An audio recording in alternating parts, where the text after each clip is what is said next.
Hi there. Let's talk contacts. What is a contact?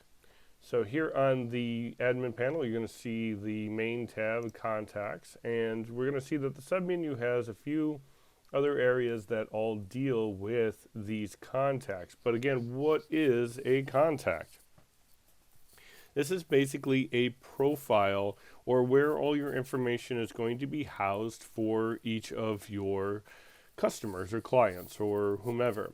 And this is where the system is going to collate all that information, and there's a bunch of things that we can do. Now, keep in mind that contacts is not the same as contact types. And as I mentioned in the contact type list builder video, contact types are just a label or a sticker on a particular contact. So it's something that can be added or removed very easily, can be used as fairly insignificant or can be very significant depending on what you're using it for. But the main point is that contacts are a profile. Ideally, when we ever try and put somebody into the system, we want to get their first name, last name, and email address.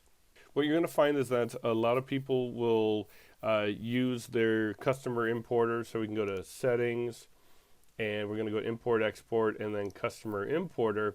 And yes, you could import a whole bunch of people into the system, but unfortunately, sometimes all people have are emails.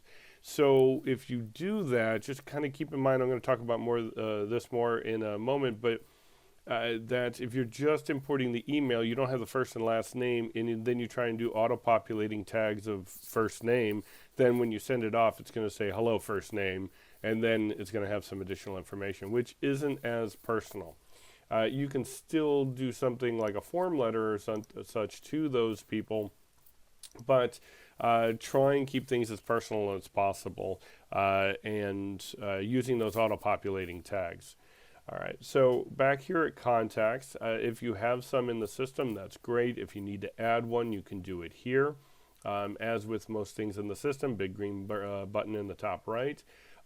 Keep in mind we can also do this from the POS, and if we want to add a contact, rather easy. And fairly self-explanatory. You can see that we first name, last name, email. We can add additional emails now. Yay! Keep in mind, though, that the add email address, if I put a second one in, additional emails will only receive transactional emails. What?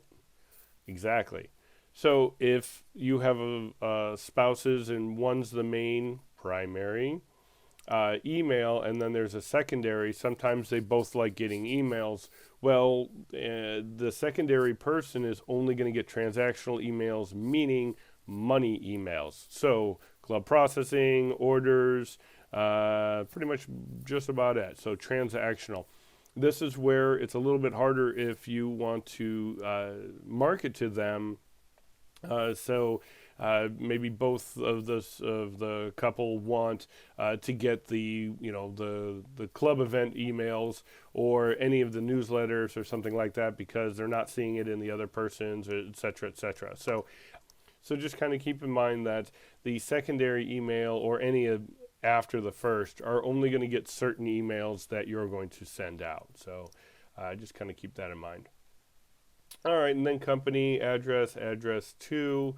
I like to Google a lot of the addresses, especially if you get quarantined, just to kind of see, because sometimes it wants the word suite versus STE versus a hashtag versus APT, that kind of thing. So kind of keep that in mind. The other thing here is that you're generally a phone and birth date are going to be required if you ever create an order for somebody through the store tab, or you go to create an order under the managed store for this customer, which I'll show you in a second. So you're going to need some of this information. So ideally, as much information as you can get from a person is very, very important. And what's really important, so first name, last name, extremely important, email. That's like the trifecta. But the next most important is the birth date. And the reason is because now you can start segmenting your customers into much more powerful, useful groups so that you can do more target marketing. So it's really important. This is where I talk about in the POS about adding a contact in the POS and clicking on add new contact and more info and handing them the iPad. I've done this 1,000 times. I've never had anybody tell me no. And yet people from time to time are like, well, I don't want to give them the iPad. Just give them the iPad and let them fill it out. It's going to take the same amount of time as them writing it down. Now you don't have to take that written down and then try and put it in the system and then put it in wrong, blah, blah, blah, blah. So I got a whole spiel on that. But anyways, just keep this in mind. Very, very important. Pretty much everything out down here except for username and password is not used. You can definitely use it if you would like to. Source code, this would be good if you're doing the campaigns tool. You can put some additional notes in there. And then this do not call. Most people don't know that this is here. This is specifically for campaigns. And if somebody says, take me off your list or whatever, when you click this and then you try and import them into a campaign, it will not pull them in. So little things like that, or your high-touch customers, you can put do not call so that the main person that's talking to all your club members is, doing all the talking and they don't have to worry about somebody else just coming in that doesn't understand their situation, trying to talk to them and goofing all everything up. So kind of keep that in mind as well. All right. And then again, with the system, if you have this general information area, which pretty much anytime you're adding anything to the system, you will have that. Once you hit save, then other areas will pop up. And in this case, let's say, take a look at John Smith. So add him in, put the basic details, and then you see that the statistics pop up from there. Now you have club membership, you have the order history, and then any tasks as well. All right, so once you've got that in, you've got your basic information, you're also going to notice that you have all these tabs on the right-hand side. And these are very, very important, and they're also quick links. So you can scroll down to club memberships or order history or tasks, or you could just click over here on the right, and we're into just the club membership without having to scroll. And then we can add a club here.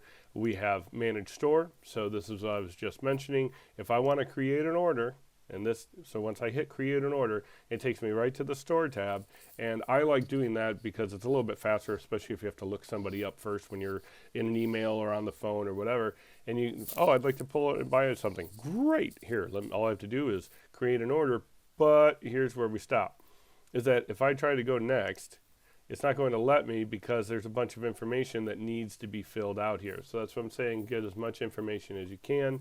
If you're on the phone with somebody, go, okay, well, I'll just need some additional information to fill out, blah, blah, blah, and then you can continue with that order. So keep that in mind. Now, this is not necessary if you're in the POS. You can get away with that information being very, very minimal. Just even what I have here, I can put an order through no problem. So keep that in mind. Now, here's a section that people don't often look at or use, and you're kind of doing yourself a disservice if you don't. I've had a lot of servers when I was managing and as a server myself, and people were always wondering, how do I sell better? How do I, relate to the customer better, etc. Well, some of that is really just being personable and great hospitality and customer service. The other thing is it's sales 101. Just match your customer to a product that fits them. And one way you can do that is take the 5 seconds of due diligence, and you can do this from the POS as well, very easily. Look up a customer, and then look at the product section. And the product section is going to give you a list of all the SKUs they've ever bought and by the highest quantity down to the lowest. And this is really important because you can see what their buying habits are. You can see if they're a cab lover, if they're a shard lover, if they never buy Zin or Syrah, or they love Gewürztraminer, whatever it is. And so the story I like to tell with this is that we used to have a club member that she was notorious for only drinking the reserve Chardonnay. Now, she didn't like the regular Chard, and if you look in her product section, you would see that it's reserve Chard, and it was probably, I don't know, 500 bottles, 1,000 bottles, whatever it was. She drank it all the time, which is great. Thank you very much. And so if I did my due diligence and I looked in here, then I could take a look at this and go, hey, she likes the reserve Chard, but oh, she doesn't drink the regular Chard at all. Well, then I would go, and bring her the reserve Chard, especially if we got a new one out. But if I didn't look at this, I'd be like, oh, well, maybe they're going to want to start with the Chardonnay, and I'm just going to bring the regular. And now all of a sudden that creates a negative experience, or not as great an experience, because I didn't do my due diligence. And she's like, oh, no, I don't drink the regular Chard, because that's not what her palate likes. She already knows what she likes. So, but at the same token, if I look through here and I see all this reserve Chard, and we just had a new one come out, guess what? I'm going to pour that into a glass. I'm going to have that in her hand before she even sits down, because that's low-hanging fruit. I know that chances are she's going to buy that. I've already gotten a sale, and I haven't even done anything yet. I haven't tried to sell. All I did was match the customer to the product, and boom, there. I'm already ahead of the game. Plus, I'm making the customer happy. I'm there with something that they already like. They know they like. It's something new. They're looking forward to it. They don't even have to ask for it. We've already thought about what they want ahead of time. So little things like that are really important and can really help out that customer service hospitality situation. So again, check this section and just take a few seconds to look through there. If you're a really small winery, then you might use the allocations tool. That's being used less and less. The big thing here is with allocations, you are, versus the club tools, is the allocations, you are relying on the customer to log in to make their purchase, whatever the minimum is, plus any additionals, which can be great.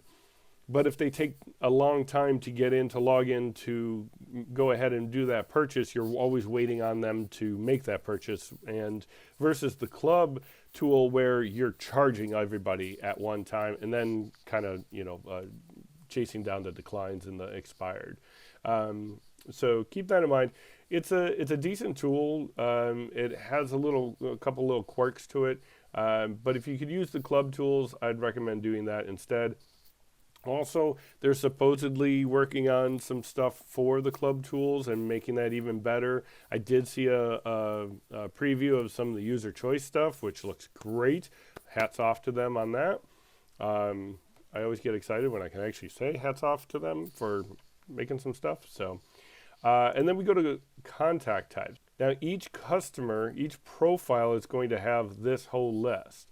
And when we come in here to contact types, as I've said before, it's just a badge, a little sticker. Hey, hi, my name is.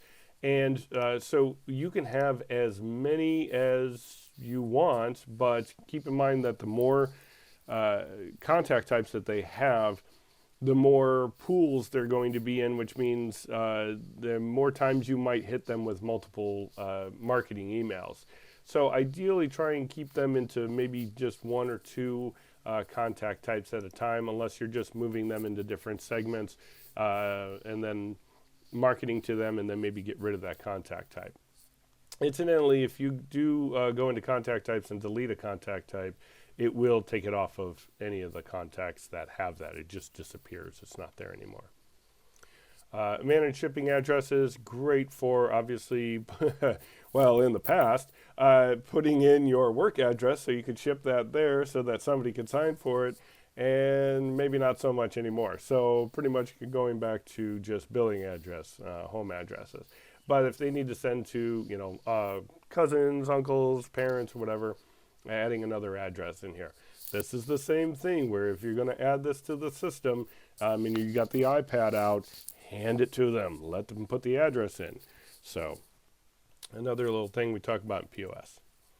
Loyalty points. If you're not using this is a great time to do this, by the way, DTC.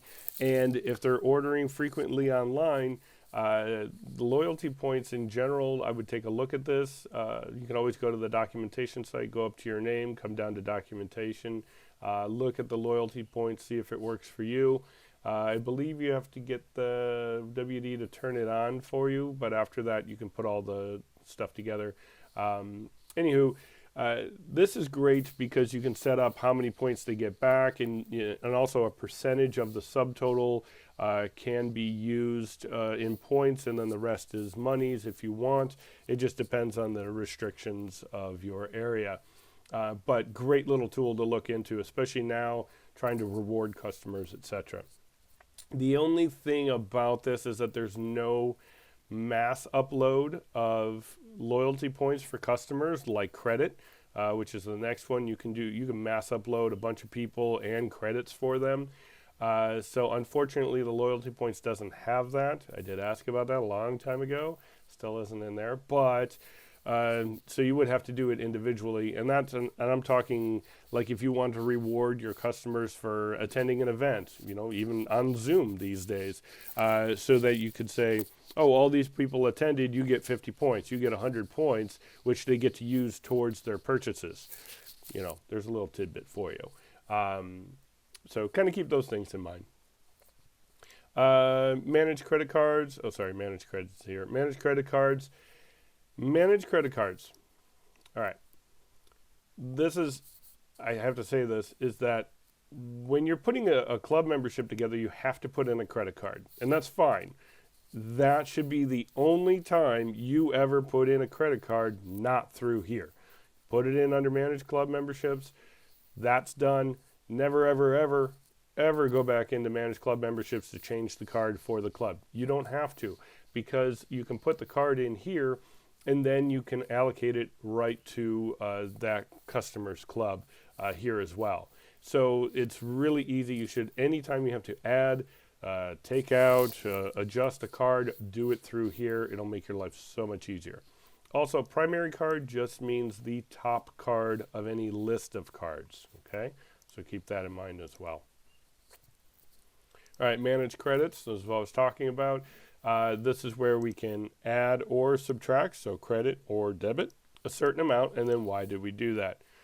Great for if you're, somebody has a corked bottle or something. Okay, well, we're just going to give you a credit on on your next order, and there's actually a button in the back end that the credits can be used on the website if you want, but that is a particular button, so you can turn credits on.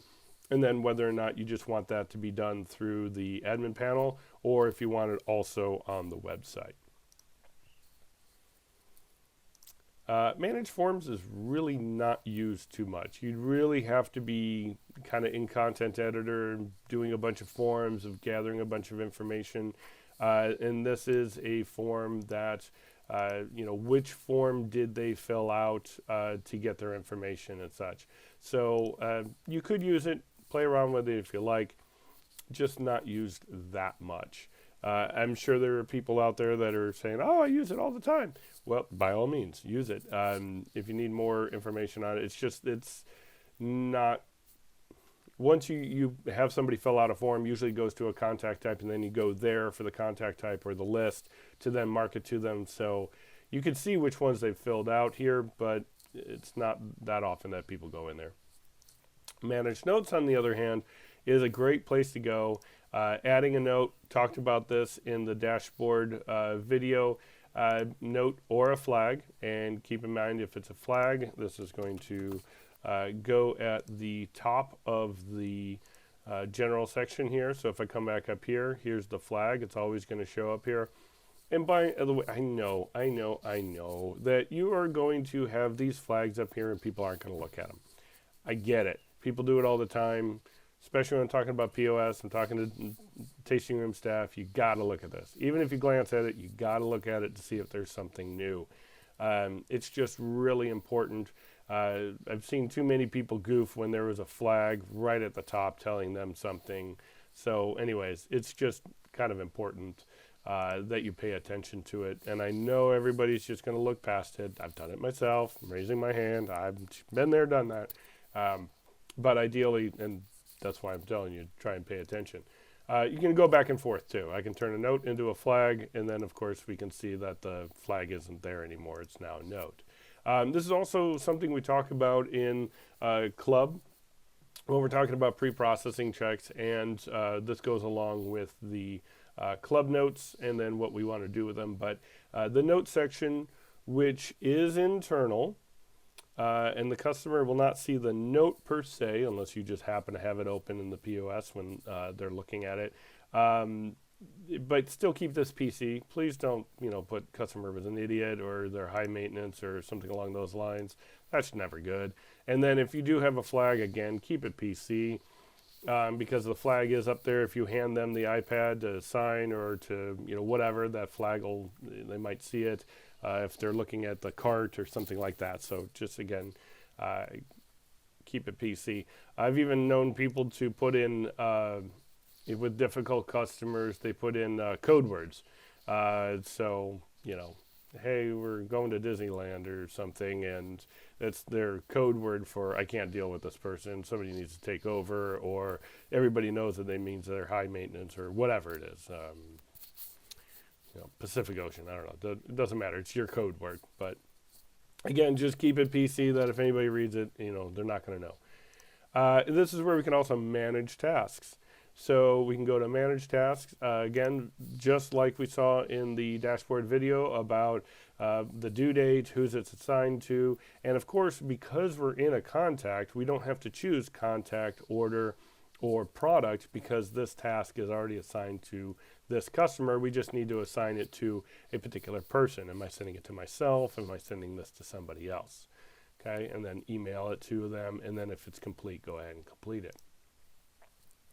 And then manage emails. So any email that has been sent to this customer through the WD system, meaning also through their email provider, which is SendGrid, if it's gone through that channel, it'll show up here. If you send it to somebody in MailChimp, it is not going to show up here. Okay, so just kind of keep that in mind. But any of the transactional emails, any of the wine club club processing, anything like that you've sent through this system, this will show up here. And if you have one, you can always resend it as well. So if somebody's email was off, oh, why didn't I get that club announcement? Oh, your email's wrong. Okay, fix the email, go into manage emails, pull up the email, and then resend it. It'll have an option. Okay? All right. And then one of the last little things we'll talk about besides going into searching and coming through here, customer number is great because that's completely unique. Looking by email is good as well because that's the second most unique. Let's talk about dupes for a second. If you come in here and you pull up a couple of, and of course you got to get them on the same page, you have a couple of different of the same person, we can combine those contacts. But what's really important here is that you make sure that the one that you are choosing, the into, that's the one that's going to get saved. The other one is basically going to get merged in and pretty much deleted. So what is really important is that you make sure that the general information area of the one that you're going to save has all the most up-to-date information. Because what's going to happen is that, let's call this B, and the other one is A. So any of the information and general information of A that is not already filled out in B, A is going to populate here. So what you don't want it to do is fill in wrong information. So ideally what you would do is make sure that all this is good, and then you can just go ahead and combine. And what the system will do is that it'll go, okay, I can't fill anything in here, but there's a membership, so I'm going to add that. There's some orders, I'm going to put that under this person, etc., etc. The only thing you're going to need to double check after that, though, is making sure that any credit cards that were brought over and the club memberships, that person only has one, if applicable, one club membership and the correct card attached to that, okay? So other than that, everything else should be fine. Credits, credit cards, and all that stuff, loyalty points, that'll all be brought over. But you just need to double check that the credit card and the club membership are what's supposed to be there for that person, that there's no duplicates on that. The other way of doing this, though, which is a little easier to find any dupes. Now, that's a good way to do it if you have one dupe. But if you have multiple, you can go to import, export, and come down to dedupe contacts. Of course, I don't have any in here at the moment that I'm aware of, but we can check by email, by name and address, and then by name and phone. So if you're just going through, once a month or whatever, trying to dedupe, then I would go through all three of these, make sure that there's nothing in there, and then you would see both contacts, and sometimes 3, sometimes 4, I've seen it, where you might say name and address, and they've got 4 contacts in here. Well, how is that possible? What do you mean? Well, how is that possible when the email in the system is unique? Meaning that if this email is already in the system and I try and add somebody to the system and I try and put this email in, it's not going to let me add that contact because it's going to say email is already in use. But the way around that, and not really a way around it, but the way to goof that is if you do an import. So if I go to settings, import, export, and do a customer importer, if I import customers, the system is not going to check those emails ahead of time before it imports it. So it's really important that if you are going to import customers, that you double check all those emails against, and I would just do this. I would go to contacts, I would have my list on one side, I would copy the email, paste it into here, hit search. If it doesn't show up, you're good to go. If it shows up, I would take it off my list. That way, when you do import, at least you're not duping, okay? Or if you want to do it a different way, you can just go ahead and import everybody and then come back and go to dedupe and then try and clean all those up. So it's up to you. Depends on how much work you want to put into it. All right. Well, those are the basics of the contacts. Check back for some of the other videos. And again, if you need additional help or a deeper dive, you know where to find me. Take care.